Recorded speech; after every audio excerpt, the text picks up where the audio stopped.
క్రీడాకారులకు ఆధునిక సాంకేతిక పరిజ్ఞానంతో కూడిన సేవలు అందించే దిశగా రాష్ట్రంలో నూతన ఆవిష్కరణలు చేపడుతున్నామని రాష్ట్ర రవాణా, యువజన మరియు క్రీడా శాఖల మంత్రి మండిపల్లి రాంప్రసాద్ రెడ్డి తెలిపారు. విజయవాడ లెమన్ ట్రీ హోటల్లో గురువారం క్రీడా శాఖ మంత్రి మండిపల్లి రాంప్రసాద్ రెడ్డి క్రీడా యాప్ను, క్రీడా పాలసీని ఆవిష్కరించారు.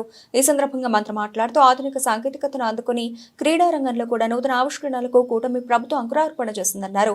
క్రీడా సంఘాలకు, క్రీడాకారులకు క్రీడా పోటీల సమాచారానికి సంబంధించిన సమగ్రమైన సమాచారాన్ని అందించే దిశగా క్రీడా యాప్ను ఆవిష్కరించడం జరిగిందన్నారు. క్రీడా యాప్ ద్వారా క్రీడాకారులకు ఏ విధంగా మెరుగైన సేవలు అందించాలో ముఖ్యమంత్రి నారా చంద్రబాబు నాయుడు నాయకత్వంలో చర్యలు తీసుకోవడం జరుగుతుందన్నారు. ముఖ్యమంత్రి నూతన సాంకేతిక పరిజ్ఞానానికి పెద్దపీట వేస్తారని, ఆయన సూచనల మేరకు రాష్ట్రంలో రాబోయే కాలంలో క్రీడాకారుల భవిష్యత్తుకు గట్టి పునాదులు వేసే విధంగా కార్యక్రమాలు చేపడుతున్నామన్నారు.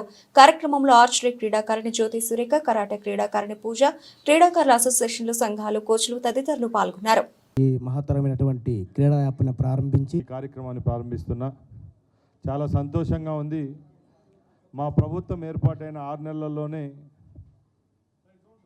చంద్రబాబు గారి నాయకత్వంలో క్రీడాపరంగా ఏ విధమైన చర్యలు తీసుకుంటే ఈ రాష్ట్రంలో రాబోయే కాలంలో క్రీడాకారుల యొక్క భవిష్యత్తుకు పునాదులు వేసే విధంగా కార్యక్రమాలు చేపడుతున్నాం. దాంట్లో మొట్టమొదటిగా క్రీడా పాలసీని మొన్న అసెంబ్లీలో ప్రవేశపెట్టడం జరిగింది.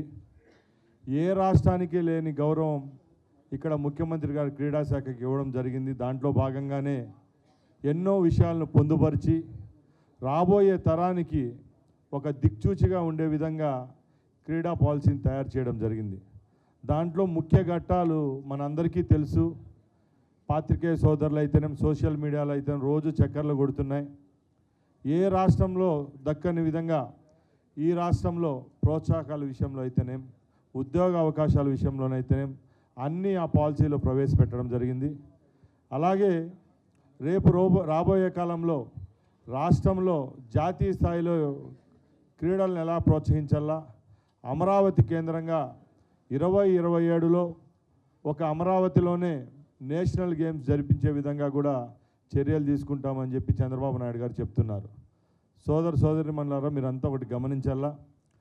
గత ప్రభుత్వంలో పూర్తిగా ఈ రాష్ట్రంలో ఒక క్రీడా శాఖ అనేది లేకుండా పోయింది.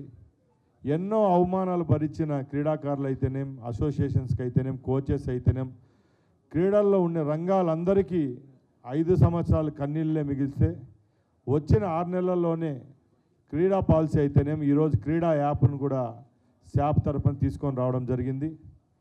మేము ఒకటే చెప్తున్నాం, రాత్రికి రాత్రే మన జీవితాల్లో ఏం మార్పులు రావు, కానీ ఒక మహోన్నతమైన వ్యక్తి నాయకత్వంలో ఈ రాష్ట్రంలో ఈ శాఖాపరంగా పనిచేసే సిస్టమ్ను ఏర్పాటు చేస్తే రాబోయే భావి తరాలకు మంచి జరుగుతుందనే ఉద్దేశంతోనే మేమందరం ముందుకెళ్తున్నాం.